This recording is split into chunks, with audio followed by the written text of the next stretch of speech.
Signal systems के कुछ questions हैं, तो हम करना शुरू करते हैं। तो फर्स्ट क्वेश्चन है, the impulse response and the excitation function of LTI linear time invariant causal system are shown in the figure A. The output of the system at t equal to 2 second is equal to, देखिए हमें क्या दिया है, linear time invariant, that means it is an LTI system, causal, that means I can write it as for causal LTI system, LTI system, okay। हमारे पास क्या होता है, causal मतलब the whose output depends upon the present input and the past output. So this HT is the impulse response. This should be 0 for t negative, okay, for all the negative values of this t, the HT should be 0. Now YT is the output, XT is the input if it is XT convolution HT, या ये diagram आपको पता ही होगा, that if it is input XT, this is the system impulse response and this is the output. So this YT is equal to XT convolution HT. मैं इसको ऐसे भी लिख सकती हूँ, integral minus infinity to infinity x tau h t minus tau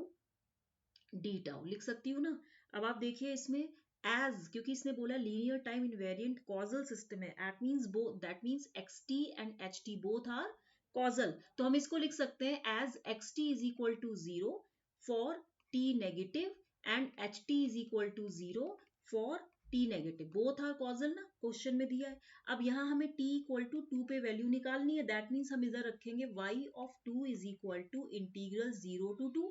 ये sorry यहाँ पे ये माइनस इन्फिनिटी टू इन्फिनिटी नहीं होगा, इट शुड बी 0 टू ये होगा 0 टू t होगा, दैट मीन्स मैं इसको लिख सकती हूँ, मैं इसको यहाँ पे लिख सकती हूँ इंटीग्रल 0 टू t लिख सकती हूँ ना। अब यहाँ पे आप इसको लिख सकते हो 0 to 2 x tau and this will be equal to h of t की वैल्यू क्या है 2 माइनस टाउ d टाउ। अब आप इसमें देखिए दिस इज योर h, अगर 2 माइनस टाउ इक्वल टू 0 रखूंगी तो tau is equal to how much, it will be 2। अगर 2 minus tau is equal to 6 रखूंगी, so tau is equal to how much, this is equal to 2 minus 6 is equal to minus 4। ऐसे अगर आप इसको करेंगे तो h 2 माइनस टाउ कैसे निकलेगा, 2 माइनस टाउ, दैट मीन्स यहाँ पे एट t इक्वल टू 0 आप यहाँ पे वैल्यू रखोगे 2, तो यहाँ पे ये 2 मान ली हो गया, एंड माइनस 4 कहाँ होता है, यहाँ होता है, तो मैं इसको ऐसे लिख सकती हूँ ना, दिस ये तो मेरा ये स्ट्रेट नहीं बनता है, एनीवे मैं इसको अच्छे से बना देती हूँ, ये कुछ ऐसे आएगा ना, ऐसे t, इस तरीके से आपने कन्वोल्यूशन तो पढ़ा होगा साइमन हेकन्स या ओपन वेहियम में दिया होगा, तो ये 0 टू 1 है, मतलब वैल्यू तो इसकी 1 ही है, तो this is what, this is h of 2 minus tau. अब यहाँ पे ये तो टाउ हो गया, दिस इज 2। अब आप क्या निकालेंगे, x टाउ में आप देखिए x टाउ की वैल्यू कहाँ कहाँ है, 0 पे है, 2 पे है, 6 पे है, एट t इक्वल टू 0 2 1 6, तो हमें केवल इतना एरिया चाहिए, इतना एरिया चाहिए, क्योंकि इसने t इक्वल टू 2 पूछा है, तो हम इसको ऐसे कर सकते हैं कि यहाँ पे 0 2 और 6 हो जाएगा। अब ये जो वैल्यू हो जाएगी ये कितना हो जाएगा, इस तरीके से 0 टू 2 हो जाएगा। अब यहाँ पे शेडेड पार्ट होगा, तो ये वैल्यू क्या होगा, इसकी एम्पलीट्यूड कितनी दी हुई है, हाफ दी हुई है, ओके, तो हाफ दिया है, तो यहाँ पे मैं इसको ऐसे कर सकती हूँ, मतलब that means if it is 6 and it is tau, तो मैं इसको ऐसे कर सकती हूँ। अब आप यहाँ पे वैल्यू निकालिए, y of 2 is equal to half of base into height, half आपका जो एम्पलीट्यूड है एक्स टाउ का वो कितना है, हाफ है, तो हाफ हो गया, और यहाँ पे ये वैल्यू कितनी हो जाएगी, इसको जब आप निकालेंगे हाफ इंटू बेस, अभी मैं इसको निकाल रही हूँ, बेस इंटू बेस कितना दिया है आपको, 2 दिया, half into base into height, यही दिया है ना, ये वाई टाउ हो गया। अब आप इसको सॉल्व जब करेंगे तो ये वैल्यू हाफ आएगी, क्योंकि h2 माइनस टाउ की वैल्यू तो 1 हो गई ना, इसकी एम्पलीट्यूड तो 1 है, और x टाउ की वैल्यू क्या होगी, this is the area of the triangle, this is the area of triangle, that is half into base into height, तो base is how much 2 and height is इतना, तो इसका आंसर क्या आएगा, इसका आंसर होगा half, that means the answer will be B. Next question है, let HT be the impulse response of a LTI system, then the response of the system for any input UT is, आपको पता ही है कि for LTI system के लिए YT is equal integral minus infinity to infinity h tau ut minus tau d tau, यही होगा ना, ठीक है। अब HT तो impulse response and UT is the input. अब आप इसमें देखिए आपका UT कॉजल ही होता है, that means UT equal to 0 for t negative. अब आप इसमें देखिए दैट मीन्स यहाँ पे 0 to t तो आएगा, इसीलिए क्योंकि कॉजल था तो हमने यहाँ पे क्या लिखा था, 0 to 2 ही लिखा था ना, 0 to t लिखा था। अब आप यहाँ पे देखिए 0 to t एंड ये वैल्यू कितनी हो जाएगी, h of tau and this will B how much, ut minus tau मैं इस डी टाउ। तो आपका जो आंसर आएगा वो क्या आएगा, it will B U H tau you t minus tau D tau, क्योंकि इसने फर्स्ट टर्म ये तो होगा नहीं, ये भी नहीं होगा, ये भी नहीं होगा, यही होगा। ओके, नेक्स्ट क्वेश्चन है the unit impulse response of a LTI system is unit step function. That means ये एलटीआई सिस्टम है, इसका जो यूनिट इंपल्स रिस्पॉन्स है,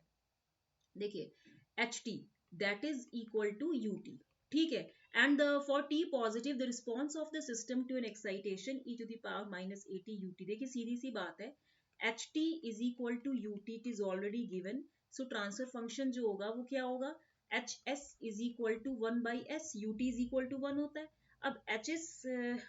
देखिए y s is equal to how much, this is h s, x s होता है। अब आप गिवन दैट एक्स टी आपको कितना दिया, for t positive the response of the system to an excitation is also input. तो यानी कि अगर एक्स टी आपका e minus a t u t है तो आपका एक्सेस कितना होगा, x of s Laplace transform लेंगे तो 1 अपॉन एस प्लस ए हो जाएगा। तो यहाँ पे आप देखिए y of s this is equal to how much, this is 1 upon, ये तो एच एस हो गया,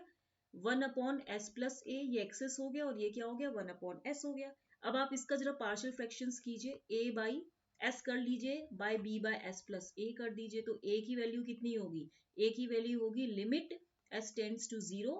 s into 1 by s plus a into s. तो यहाँ पे एस ए की वैल्यू 1 अपॉन ए हो गई। सिमिलरली आप b की वैल्यू निकालिए, b की value limit s tends to minus a s plus a into 1 upon s of s plus a. तो ये जो वैल्यू होगी, ये वैल्यू कितनी हो जाएगी, माइनस 1 अपॉन ए। तो यहाँ पे ये value 1 upon a into 1 upon 1 minus 1 upon s plus a हो गई। अब जब आप इसका इनवर्स लाप्लास ट्रांसफॉर्म लेंगे, inverse Laplace transform, so this y t is equal to 1 upon a of 1 minus e to the power minus a t. Easy question है ना, तो ये आते हैं क्वेश्चंस, तो ये आप कर लीजिए। ये अगर आप, ये सिग्नल्स तो कम्युनिकेशन का फाउंडेशन है। नेक्स्ट है late ut be the unit step function which of the waveforms in the figure corresponds to the convolution of this much and this much। देखिए ये आपका फिगर है, हमें बताना है कि अगर हम इन दोनों ये इन दोनों फंक्शंस का कन्वोल्यूशन करें तो हमें कौन सा फिगर मिलेगा। ठीक है, पहले आप फिगर देखिए, ये है। अब आप इसमें देखिए हमें सबसे पहले क्या निकालना पड़ेगा, हमें निकालना पड़ेगा इसका Laplace transform u t minus u of t minus 1, this is equal to 1 upon s minus this is how much, this is 1 minus e to the power minus s. अब सिमिलरली यू टी माइनस 2, इसका जब आप Laplace transform लेंगे तो ये कितना आएगा, 1 upon s 1 minus e minus 2s, यही होगा ना। अब आप convolution in time domain is equal to multiplication in frequency domain, यही तो होता है ना, yt is equal to xt convolution ht and this is how much ys is equal to hs xs। so convolution in time domain is equal to multiplication in s domain। तो यहाँ पे जब आप इसको मल्टीप्लाई करेंगे ys is equal to xs hs, तो यहाँ पे आप देखिए कितना होगा, 1 upon s square into 1 minus e minus s dot 1 minus e minus 2s। ठीक है, अब आप इसको सॉल्व कीजिए, कितना आएगा, 1 अपॉन एस स्क्वायर, सीधी सी बात है, 1 minus e minus 2s minus e minus S and plus E minus 3s, यही होगा। अब आप इसका इनवर्स लाप्लास ट्रांसफॉर्म ले तो कितना आएगा, टी माइनस, मैं इसको क्या लिख सकती हूँ, टी यू टी माइनस 2, फिर minus T u t minus 1, ठीक है, फिर यहाँ पे लिख सकती हूँ plus T u t minus 3, यही होगा। अब आप इसको सॉल्व करिए जरा, थोड़ा सा अगर हम और इसको कॉमन ले लें तो क्या हो जाएगा, T minus T of you t minus 1, मैंने इसको इधर ले लिया, फिर माइनस यू टी माइनस 2, आप इसको लिख सकते हैं इधर माइनस, इधर प्लस ही आएगा, इधर होगा प्लस यू टी माइनस 2 हो जाएगा, क्या है ये 1 माइनस ई माइनस 2s, हाँ, एंड फिर plus you sorry T u t minus 3 हो जाएगा। ठीक है, अब आप इसमें देखिए, ये जब आप पूरा सॉल्व करेंगे तो इसमें कौन सी फिगर बन रही है, क्या ये बन रही है, ये तो बनेगी नहीं, 1.5 कहीं पे आ रहा है, नहीं आ रहा है। t इक्वल टू, देखिए वैल्यूज क्या आ रही है, 0 1 2 3, तो ये इसमें आ रही है, तो ये ट्रेपेजॉइडल बनेगा, 0 1 2 3, तो ये वाली वेव फॉर्म आएगी। अंडरस्टूड? तो B option is the right answer. Okay, next question है आपका, the impulse response functions of 4 linear systems are given below, which where ut is the unit step function, which of the system is time invariant, causal and stable. देखिए h1t जो है this is not equal to 0 for t negative, इसीलिए s1 जो है ये क्या है, non causal है, क्योंकि 1 क्या है, पॉजिटिव वैल्यू है ना, पॉजिटिव वैल्यू है, तो इसीलिए t नेगेटिव के लिए 1 कहाँ लाई करता है, यहाँ इधर लाई करता है ना, यहाँ -1 लाई करता है। For negative values of t h1t is not equal to 0, इसलिए ये क्या है, नॉन कॉजल है। h2t ut के इक्वल है, दैट मीन्स आप इसको क्या कर सकते हैं, जब आप इसका इंटीग्रल लेंगे, integral -∞ to infinity h2 dt is equal to, आपने पढ़ा होगा कि d by d t u t is equal to delta t, integral of impulse function is 1, तो ये जो वैल्यू आएगी, ये इधर अगर आप 1 रखेंगे, 0 टू इन्फिनिटी 1 dt, तो ये वैल्यू तो इन्फिनिटी ही आएगी। इसीलिए ये जो S2 है, ये आपका कैसा सिस्टम है, ये अनस्टेबल है, because it is not BIBO, it is not bounded input, bounded stable, हमें ये पूछा जा रहा है। अब इसमें देखिए h3t ut by T plus 1 है, अब इसमें जब आप t की वैल्यू -1 रखेंगे, तो यहाँ पे ये वैल्यू क्या होगी, ये -1 रखेंगे ना, जब -1 रखिए, ये तो ये something divided by 0 is infinity, तो इसीलिए ये सिस्टम कैसा है, ये भी अनस्टेबल है, this is also unstable. Now ये जो है आपका h4t e to the power -3t ut, ये कैसा सिस्टम होगा, ये फंक्शन अगर आप दे तो ये डिकेइंग फंक्शन है ना, that means it is converging towards t equal to 0, that means एक फंक्शन कैसा है, टाइम इनवेरिएंट भी है, कॉजल भी है, और कैसा है, स्टेबल भी है, स्टेबल तो है ही है, टाइम इनवेरिएंट भी है ना, एंड कॉजल भी है, तो इसीलिए इसका जो आंसर होगा ये डी ऑप्शन होगा। ये आप जरा एक बार रिवाइज कीजिए, मैंने आपको प्रीवियस क्वेश्चंस में कुछ कराए हैं,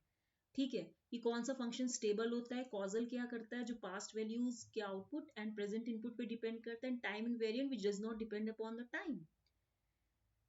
टाइम वेरिंग होता है which is varying with respect to time, and time invariant which is not varying with respect to time, मतलब e-3 of t minus t naught, एंड ये वैल्यू आएगी ना, ठीक है, ये आप इसको एक बार एक क्वेश्चन करेंगे हम टाइम इनवेरिएंट का, तो पता चलेगा आपको, अभी तो इसमें आप पहचानिए। नेक्स्ट क्वेश्चन है convolution of x T plus 5 with impulse function delta, ये क्वेश्चन आपका होमवर्क है, ये क्वेश्चन आप करके बताएंगे। मैं आपको एक फॉर्मूला बता देती हूँ, x T convolution of delta T minus t not,